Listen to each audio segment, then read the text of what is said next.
Selamat pagi, Assalamualaikum warahmatullahi wabarakatuh. Sehat semuanya? Iya, jam berapa datang ke sini? Jam 6. Jam 6 kemarin sore. Sebelum saya memberikan beberapa hal, mari kita berdiri sebentar supaya oksigen lebih leluasa menuju ke otak.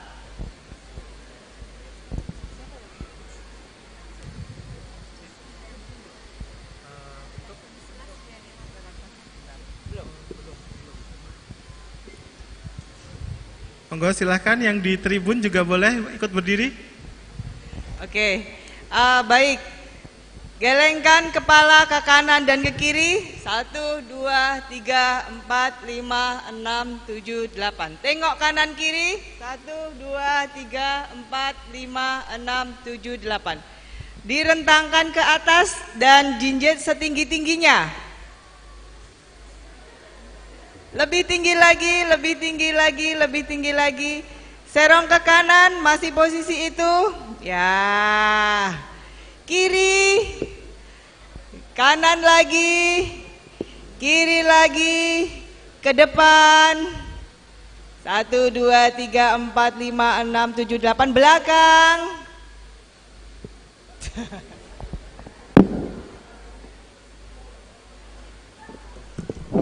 Tarik ke kanan.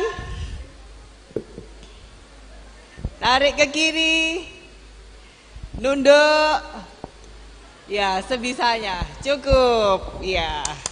Silakan duduk kembali. Gerakan sedikit tadi bertujuan untuk mengoptimalisasi dan memobilisasi oksigen ke otak sehingga kita lebih siap untuk menerima materi. Baik, saya diberi tugas oleh panitia untuk menyampaikan mengenai epidemiologi hipertensi.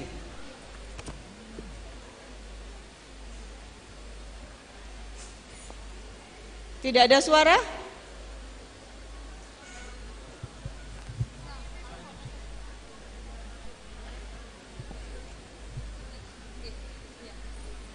Ya, setiap tanggal 17 Mei kita peringati sebagai World Hypertension Day, Hari Hipertensi Dunia.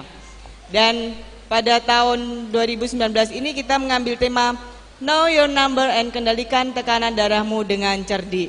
Jadi ketahui berapa tekanannya dan kendalikan dengan cerdik. Kenapa? Karena hanya 50% dari penduduk di Indonesia yang sadar akan hipertensi. Artinya 1 dari 2 orang yang sadar akan hipertensi. Jadi 1,13 miliar di dunia itu menderita hipertensi dan 3 dari 4 itu terkena hipertensi.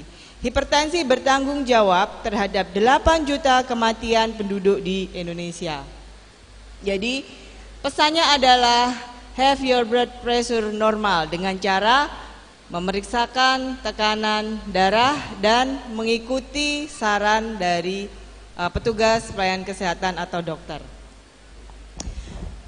Ini fakta di lapangan. Baru-baru ini di 3 bulan terakhir saya sebagai aktivis Germas melalui pos pembinaan terpadu melihat langsung di masyarakat.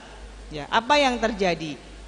Ketika kami wawancara dengan in-depth interview, ada beberapa yang mengagetkan bahwa mereka tidak merasa apa-apa. Saya tensinya tinggi bahkan sampai 180 mg per Hg. Tetapi saya merasa biasa-biasa saja. Dia menyampaikan itu dengan bangga. Artinya apa? Bahwa tubuh itu sudah mengalami adaptasi dengan sesuatu hal yang abnormal. Justru bahayanya di sini. Adaptasi menyebabkan orang sadar terlambat atau bahkan sangat terlambat hingga dia kembali kemudian terkena hipertensi komplikasinya. Jadi tiba-tiba dia kena serangan jantung atau tiba-tiba dia kena head stroke dan sebagainya, stroke dan sebagainya. Jadi mereka merasa hipertensi itu bukan sesuatu yang perlu perlu dikontrol atau bahkan mereka hidup terbiasa dengan hipertensi karena sudah adaptasi. Saya pusing-pusing, leher kaku, namun takut kalau diketahui tensinya. Ya, justru takut. Kenapa demikian? Karena begitu dia hipertensi berarti dideteksi sepanjang hidupnya akan terjadi kemungkinan hipertensi. Ada mekanisme denial, menyangkal dan sebagainya, sehingga dia harus lebih memilih menghindari mengetahui tensinya. Ya. Saya nggak mau tensi, kalau tensi saya takut. Ini terjadi di karyawan di suatu kantor ASN begitu. Begitu psikosomatisnya, ketika saya lihat tensinya memang tinggi dan tangannya dingin gitu, sebagai pertanda bahwa dia nervous atau takut. Dia begitu takutnya dengan angka-angka. Tapi suatu ketika saya tanya di dalam forum itu, bagaimana mengetahui tensinya? Ya saya kalau pas santai di rumah tanpa sengaja saya mau siap-siap dicek, saya cek sendiri dan normal. Jadi begitu takutnya dengan angka-angka itu sehingga dia nervous dan mengubah seluruh sistem hormonal di dalam tubuh dan menunjukkan angka yang tinggi. Nah, sebenarnya apa sih hipertensi? Mungkin ini sudah disampaikan ya. Ada beberapa ciri di situ persisten dan angkanya cenderung tinggi. Tingginya berapa? Di atas 120 dan di atas 80 untuk sistole diastole. Kemudian ini American Heart Association menyatakan bahwa angka-angka ini sebagai prediksi apakah kita nanti mempunyai risiko lebih lanjut atau tidak. Namun sebagai public health nutritionist, saya mengajak para sejawat di sini untuk melihat apa faktor risikonya. Secara umum ada dua, modifiable factor, faktor yang bisa dimodifikasi, dan faktor yang tidak bisa dimodifikasi. Apa itu faktor yang tidak bisa dimodifikasi? Saya tanya, nanti saya minta ke panitia untuk memberikan kenang-kenangan barangkali. Apa faktor yang tidak bisa dimodifikasi? Apa? Usia, jenis kelamin, ras, etnik, genetik. Ya. Genetik. Beberapa faktor itu tidak bisa dimodifikasi. Artinya sudah given ya. Namun bahwa beberapa faktor resiko itu bisa ditekan. Karena menurut HR Bloom bahwa environment dan lifestyle itu faktor yang lebih besar dibanding genetik. Jadi begitu orang tua kita atau nenek kita hipertensi, tidak begitu serta-merta bahwa kita kemudian hipertensi. Faktor lain yang berperan lebih besar. Suatu jurnal menyatakan bahwa grandparent, nenek, kakek itu masih membawa genetik ke cucunya. Jadi tidak begitu langsung orang tua sama anaknya, tetapi bahkan grandparent itu juga bisa berkaitan dengan cucunya, apalagi orang tuanya gitu ya. Jadi kalau di lingkungan kita ada genetik terkait dengan hipertensi, berarti harus mengembangkan lingkungan dan lifestyle yang lebih bagus untuk mencegah hipertensi dan PTM lainnya. Sekarang yang modifiable factor yang bisa dimodifikasi. Apakah itu? Apa? Makanan, gaya hidup, physical activity ya. Jadi berarti nanti panitia semua dapat gift ya. Setuju? Ya. Oke, itu tadi aktivitas fisik, stres, makanan, kemudian dan gaya hidup lain itu berkaitan dengan modifikasi faktor hipertensi, faktor yang bisa dimodifikasi. Hanya 10% hipertensi yang disebabkan oleh 90% hipertensi primer dan 10% adalah hipertensi sekunder terkait dengan berbagai faktor risiko yang berkaitan dengan hipertensi dan komplikasinya. Jadi 90% itu idiopathic hypertension. Kita nggak tahu, tiba-tiba hipertensi aja ya. Dan tiba-tiba sudah diketahui harus cuci darah pula. Jadi benar bahwa itu adalah silent killer disease. Gejala ini adalah bukan gejala yang khas. Ya, bukan gejala yang khas kan? Sakit kepala, Tanggal tua juga sakit kepala, ya kan? Jadi tidak khas. Jantung berdebar-debar, mau ketemu calon mertua juga berdebar-debar, ya kan? Kemudian susah bernafas setelah bekerja keras atau mengangkat beban berat. Ini artinya dia tidak terbiasa melakukan physical activity dengan rutin. Mudah lelah, penglihatan kabur, wajah memerah dan sebagainya. Jadi beberapa gejala ini kadang tidak ditangkap dengan jelas oleh penderita dan sekelilingnya. Ya, oleh penderita dan sekelilingnya. Jadi itu yang membuat orang abai. Dan komplikasinya meliputi beberapa hal, yaitu gangguan serebral, misalnya stroke, kemudian gagal jantung, gangguan saraf, gangguan fungsi ginjal, dan tekanan tinggi pada bola mata atau gangguan penglihatan. 1,13 penduduk di dunia menderita hipertensi, dan 2/3 di antaranya ada di negara yang berkembang, di negara low middle income countries, LMIC. Ya. Namun sesungguhnya tidak ada korelasi antara status sosial ekonomi dengan hipertensi, karena penduduk yang sosial ekonominya tinggi pun hipertensi juga prevalen. Ya. Kemudian di tahun 2025 estimasinya, diestimasikan bahwa 30% penduduk di dunia ini menderita hipertensi. 30%, artinya 3 dari 10. 3 dari 10 penduduk di dunia menderita hipertensi apabila ini tidak dikendalikan. Kemudian, nah ini di Indonesia berapa sih sebenarnya angkanya? Kalau Riskesdas terakhir 34,1%. Artinya lebih banyak lagi. 4 dari 10 penduduk di Indonesia menderita hipertensi. Ini diambil dari Riskesdas ya, tahun 2013 dan 2018 perbandingannya. Ada beberapa parameter yang dipergunakan, yaitu yang didiagnosis oleh dokter, didiagnosis atau dengan makan obat dan diukur. Ya. Ternyata sampel di masyarakat yang diukur itu menunjukkan bahkan 3 kali lipat daripada yang didiagnosis dokter ataupun yang makan obat. Artinya apa? Ya, mereka tidak menyadari.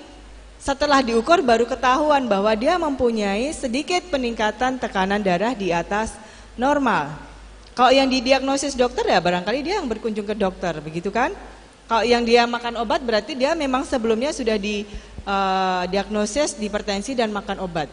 Tetapi yang diukur di masyarakat ya seperti kita kemudian saya ukur tekanan darahnya. Diketahui ada sebesar 34 ya. Di DIY sekitar 33%. Sedangkan di Indonesia 34,1%. Ya. Bahwa yang di masyarakat itu lebih besar dibanding yang periksa ke dokter. Kalau dibandingkan dengan 2013, ya, ini ada 2013 yang biru, terjadi peningkatan dari sekitar 10%, 10 sampai 15% dalam kurun waktu 5 tahun. Artinya dalam rata-rata kurun 5 tahun itu terdapat peningkatan 1,3% penderita hipertensi di Indonesia maupun di dunia, karena angkanya tidak selisih jauh. Dan di Indonesia dari survei Riskesdas di 38 provinsi, Yogyakarta itu paling tinggi, ya, paling tinggi untuk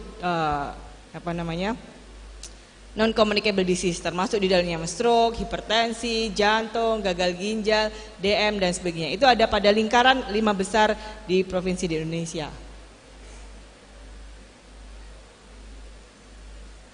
Ini kita melihat lebih dalam, siapa sih sebenarnya penderita hipertensi yang dilaporkan itu? Bapak Ibu dan sejawat semua bisa lihat di sini bahwa dari semua umur, ya, semua umur itu bisa terkena hipertensi. Ketika umur 10 sampai 20 tahun itu berarti sudah ada kenaikan sedikit. 30 sampai 40 tahun itu sudah ada kekakuan otot jantung. Kemudian di atasnya berarti kemungkinan terjadi komplikasi semakin banyak. Ya. Ini adalah usia-usia produktif, ya, Bapak Ibu bisa cermati bahwa hampir 1 dari 2 usia produktif itu menderita hipertensi. 1 dari 2 atau 5 dari 10. 5 dari 10 usia produktif di Indonesia usia 45 sampai 54 tahun itu menderita hipertensi dan prevalensinya meningkat semakin dengan bertambahnya usia. Ya. Dan tidak juga untuk monopoli usia yang dewasa lanjut. Ternyata yang lepas dari remaja dan dewasa awal ini sudah mempunyai kecenderungan untuk peningkatan tekanan darah.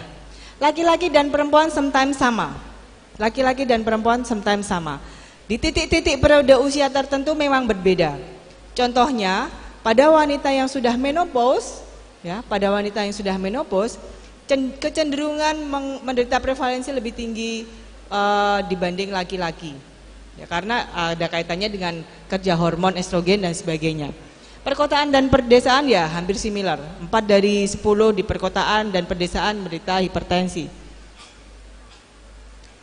Berdasarkan pendidikan, Bapak Ibu bisa melihat di sini bahwa semakin tinggi tingkat pendidikan, semakin rendah prevalensinya. Apa yang menyebabkan kira-kira? Korelasi apa yang bisa diceritakan di situ? Ya, tingkat pendidikan berkaitan dengan akses mendapatkan pekerjaan yang lebih baik, ekonomi yang lebih baik, akses untuk yankes yang lebih baik, ya. Dengan demikian lingkungannya juga dia lebih leluasa untuk memilih di lingkungan mana dia tinggal, sosial supportnya juga lebih bagus. Begitu kata Egerter dan Braverman, bahwa semakin tinggi pendidikan, dia semakin mempunyai peluang untuk hidup yang lebih layak termasuk dengan derajat kesehatan yang dipunyainya. Ini ternyata ada yang PNS di sini? Sebagian besar PNS. Faktanya bahwa 4 dari 10 PNS menderita hipertensi. Sebenarnya nggak jauh-jauh, pegawai swasta pun juga, mana ya swasta. 4 dari 10 pegawai swasta juga menderita hipertensi. Ya, beberapa faktor termasuk era globalisasi menyebabkan kita harus dituntut cepat, ya, belum memasuki revolusi industri 4.0, ya. Nah, sekarang berapa dari yang hipertensi itu yang minum obat? 91% minum obat. Dari yang minum obat pun dia yang rutin hanya separohnya. Ya. Kemudian kenapa dia nggak minum obat? Merasa sudah sehat, tidak rutin ke vaskes dan sebagainya. Saya sependapat bahwa hipertensi itu tidak harus minum obat. Tetapi hipertensi yang kronik dan persisten itu dia harus lebih strict kaitannya dengan rekomendasi dokter yang diberikan. Hipertensinya sendiri mungkin tidak berbahaya. Angka-angka itu kan ada hanya angka di atas sphygmomanometer mungkin ya, atau termometer digital. Tetapi efeknya, komplikasinya itu yang berbahaya. Ya, dia apalagi kalau dia tulang punggung harus mengcover semua kebutuhan biaya keluarganya. Tiba-tiba kalau ada satu keluarga yang hilang kebetulan sebagai tulang punggung, artinya sekian orang itu akan bergantung kepadanya dan cenderung turun status derajat hidupnya. Di Jogja, kebetulan ini seminarnya di Jogja, jadi saya soroti di Jogja, ya. Nanti setelah pulang, yang dari luar Jogja bisa menyoroti. Saya itu di mana sih posisinya? Ponorogo, kemudian saya tadi lihat plat BN, plat B gitu ya. Nanti bisa dilihat. Ini Indonesia 34%, Jogja 33%. Sebenarnya penyumbang yang paling banyak itu di mana sih? Ada yang dari Gunung Kidul? Ya, selalu setiap kali saya bicara di seminar, Gunung Kidul ini menjadi topik pembicaraan seksi. Stunting, Gunung Kidul, rata-rata lama sekolah yang pendek, Gunung Kidul, menikah dini Gunung Kidul, ya. Tapi dia destinasi favorit untuk rekreasi. Ya, jadi dari luar Jogja habis ini mungkin bisa rekreasi, sekali ke sana bisa dapat pegunungan dan lautan. Oke. Ini kita lihat secara detail. Di Indonesia 2013, 2007 dan 2018 Indonesia. Di antara 2007 dan 2013 peningkatannya hampir 10% untuk prevalensi hipertensi. Tetapi di sini ya relatif masih di angka 30. Artinya apa? Selama tahun ini pemerintah sudah melakukan beberapa hal untuk penurunan penyakit tidak menular termasuk hipertensi. Nanti di akhir kebijakan-kebijakan apa yang dirilis pemerintah akan saya sampaikan termasuk Posbindu dan sebagainya. Nah, namun satu hal di sini Gunung Kidul itu persisten tinggi. Ya. What happened dengan Gunung Kidul? Apa karena ada ratu di sana? Gunung Kidul persisten tinggi. Ya. Yang Kulon Progo ya dia meningkat terus, persisten meningkat. Jadi nanti setelah pulang ini Bapak Ibu bisa evaluasi ada apa dengan wilayah sana. Bantul, ya yang tadinya aman-aman terkendali di bawah tiba-tiba melonjak tinggi. Tadi ada mas-mas yang dari Bantul, Mas Izudin ya mungkin. Ya kalau Jogja ya persisten tinggi, tetapi variasi ini sangat lebar. Di beberapa kabupaten kota di antaranya selain Gunung Kidul memang persisten tinggi. Nah, ini sudah saat ini fokus penyakit catastrophic disease menurut JKN Jaminan Kesehatan Nasional atau BPJS itu ada 8 ini. Ya, ada 8. Jantung, gagal ginjal, kanker, stroke dan sebagainya. Artinya itu yang mendapat dana yang dikeluarkan paling besar karena penyakit-penyakit ini adalah catastrophic disease, penyakit yang relatif pengobatannya lama dan cenderung relapse, cenderung menyerang ulang-ulang sembuh sakit lagi gitu, recurrent disease. Nah, Pak Idris waktu itu menyampaikan di tahun 2017, gimana sih anggaran BPJS kita? Ternyata Bapak Ibu bisa lihat, jantung dari tahun 2014 sampai dengan 2016 ini menduduki ranking 1 untuk pengeluaran biaya BPJS. Ranking 1. Berapa negara rugi karena BPJS? 300 triliun per tahun. 300 triliun per tahun. Ya. Kemudian kalau Bapak Ibu belum sependapat, rata-rata biaya satu pasien kardiovaskuler sebagai akibat salah satu dari komplikasi jantung itu hampir 41 juta per tahun. Satu penderita. Ya, satu penderita. Gimana negara nggak bangkrut? Ya. Kemudian butuh 1.600 orang sehat.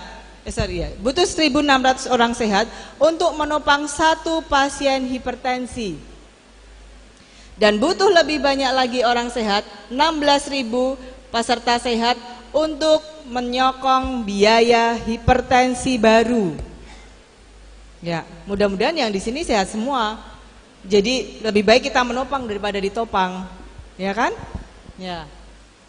Jadi biaya untuk hipertensi segini banyaknya di era JKN ini. Padahal sebenarnya sangat simpel seandainya kita mau melakukan hidup sehat. Termasuk di sini adalah program rujuk balik.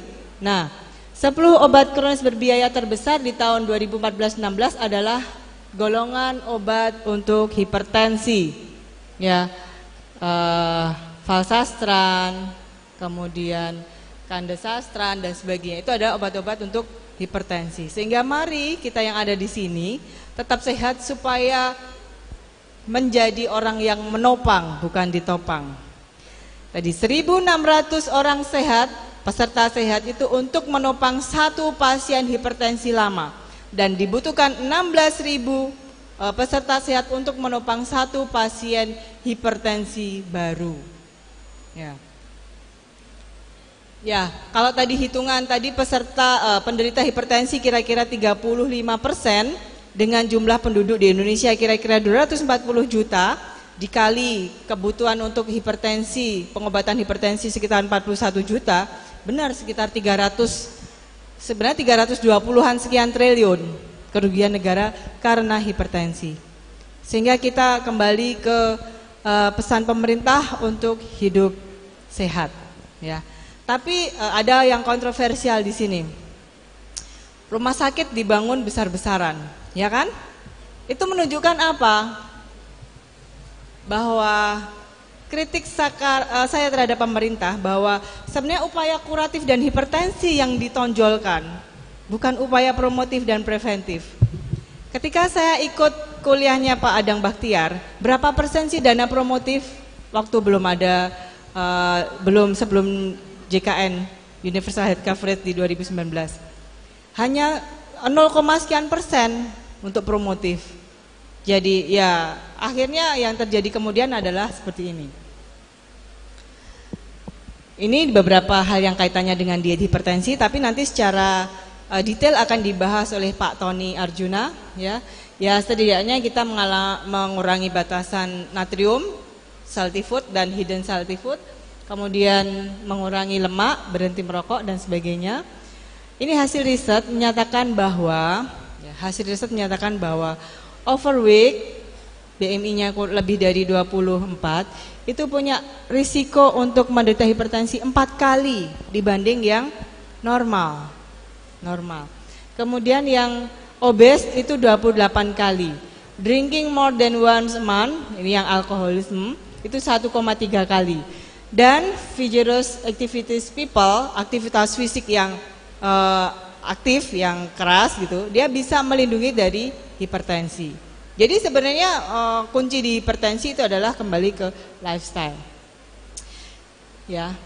Jadi aerobic exercise, dynamic resistance exercise dan concurrent training itu mengurangi peluang untuk meningkatkan hipertensi di beberapa penelitian. Ya. 30% obes, remaja yang obes itu naik blood pressure-nya. Belum tentu hipertensi memang, belum tentu hipertensi. Karena naiknya ini harus persisten. Ada satu kategori lagi persisten. Kalau misalnya Bapak Ibu sejawat di sini lembur, kurang tidur atau stres, kemudian paginya dicek tekanan darahnya, kemudian ada peningkatan, jangan khawatir, itu belum tentu hipertensi. Ada faktor lain yang harus kita lihat. Apakah persisten? Jadi kalau saya temui seperti itu biasanya saya minta, coba deh 5 menit lagi setelah rileks diukur kembali gitu. Kalau masih tinggi, coba deh dalam seminggu ini, 2 minggu ini, 1 bulan ini melakukan aktivitas fisik dan kurangi konsumsi garam serta lebih rileks. Kemudian 1 bulan lagi diukur. Ya, kalau masih aja tetap tinggi ya baru dirujuk. Jadi tidak melulu dengan obat. Nah, ada yang menarik di sini hasil Riskesdas bahwa prevalensi hipertensi pada menopause itu hampir 50%. Artinya 2 kali dari prevalensi hipertensi di semua penduduk pada survei kala itu di 2013 prevalensi hipertensinya 25%. Ya. Dan masyarakat yang tahu tentang hipertensi 36%, yang diobati 3%. Sekali lagi bahwa kesadaran masyarakat untuk melihat dirinya, kesehatan dirinya itu masih sangat rendah. Nah, kebijakannya apa? Yang paling jelas dan sekarang ini sedang dilakukan adalah PISPK, ya Bapak Ibu yang di Puskesmas, di Dinkes itu ada program PISPK, kemudian Posbindu, ya yang di masyarakat dan aktif, kita bisa menggerakkan Posbindu, kemudian tentang germas dan pedoman gizi seimbang, dan terkhusus batasi konsumsi gula, garam, lemak. Ya, akhirnya let's your number and let's have a normal tension.